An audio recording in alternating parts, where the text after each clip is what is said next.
My claim about this whole category of moral philosophy, the whole ethical and political approach of utilitarianism, is not that it's meaningless, but that it is irrelevant to ethical questions, to questions of right and wrong, questions of whether or not we should do the right thing just because it's the right thing to do. Now, my biggest disagreement with Eisel with regard to ethics is in the derivation of his ethics rather than the ethics themselves.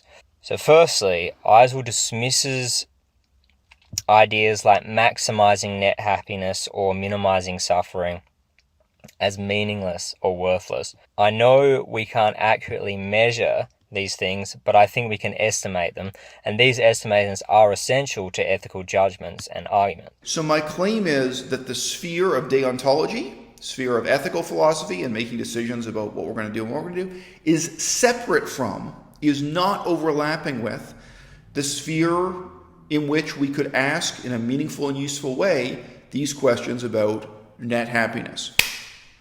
Torture. The military and the police using torture.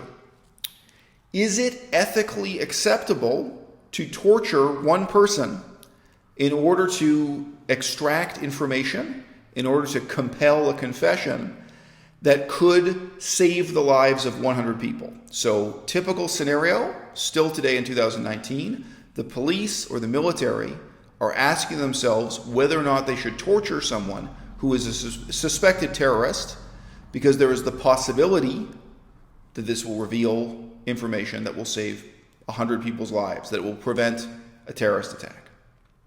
Okay? This is an ethical question. This is a matter of deontology. This is a matter of right and wrong. This is a matter of doing the right thing because it's the right thing to do. So from my perspective, this kind of pleasure-pain calculus, which is the original terms used by John Stuart Mill, this idea of net happiness is totally irrelevant. Okay? Either procedurally torture is correct or incorrect. Either this person is innocent until proven guilty and has the right to a trial and the right to remain silent, or they do not. I mean, there are all kinds of ethical questions to be asked here, and even procedural and bureaucratic and legal. Okay? But there is no question to be asked. There is no salience. There is no relevance of taking this abstract equation whereby you have an imaginary amount of pleasure and enjoyment, and then you subtract the amount of suffering and pain, and then ask, well, how much is left over? Is it a positive or negative number at the end of the equation? Absolutely, by definition, any evil whatsoever can be justified by this equation. Now, net happiness. Think about the meaning of the word net. It's like net profit. Okay? So net profit. You earn a certain amount of money, and it costs you a certain amount of money. You lose a certain amount of money. So you subtract the losses from the profits, and what do you get? You get the net income, net profit, what have you. Okay? In the same way, you're talking about some posited quantity of happiness or enjoyment or well-being, and then subtracting the misery, the harm, the torture, the suffering you inflict, whatever it may be. Any evil whatsoever can be justified this way, including killing cows in order to eat their flesh. There's no end to it. Okay. What about taking taxpayers' money to build a casino? Right? There's suffering caused by a casino. Poor people are going to get poorer. People are going to lose money. People's lives are going to be destroyed by gambling addiction. There's also the actual use of resources, of taxpayers' money, when you could have been building something else with these negative things. But then who can quantify the enjoyment? Who can quantify how much happiness this casino will bring to the people? How much entertainment and gambling, and maybe there'll be music and dancing and alcohol and cigars, and there's going to be a fancy hotel.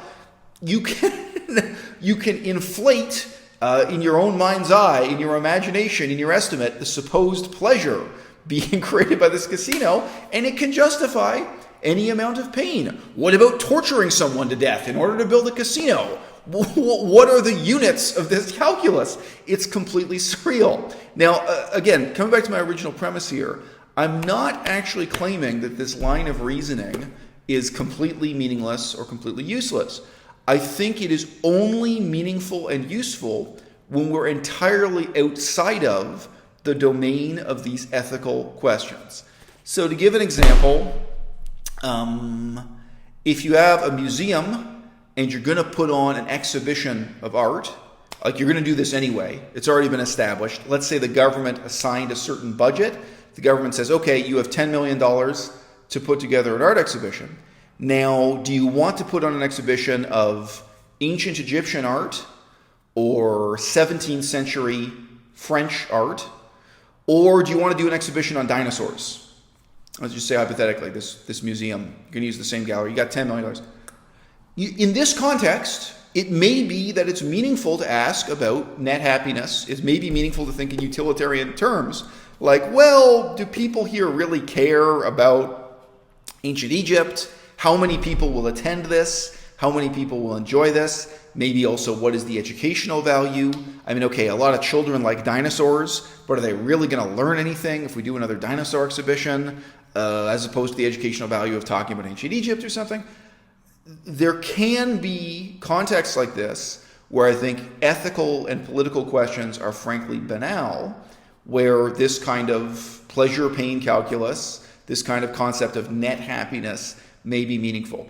If it is a foregone conclusion that the government is going to build a sports stadium, so for whatever reason, there's $100 million that'll go into building the sports stadium, there's no question about that. There's no option here to take the $100 million and instead feed homeless people.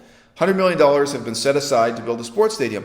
And then you are going to ask the question, should we build a basketball stadium or should we build an ice hockey arena with this budget? So you can imagine that may be a context in which you are really asking questions that very closely resemble net happiness. You're going to look at, okay, how many people within this city, how many people really enjoy hockey? How many enjoy basketball? What are going to be the impacts on these sports and for people as spectators and as athletes? Maybe what's going to be the impact on the local university or something?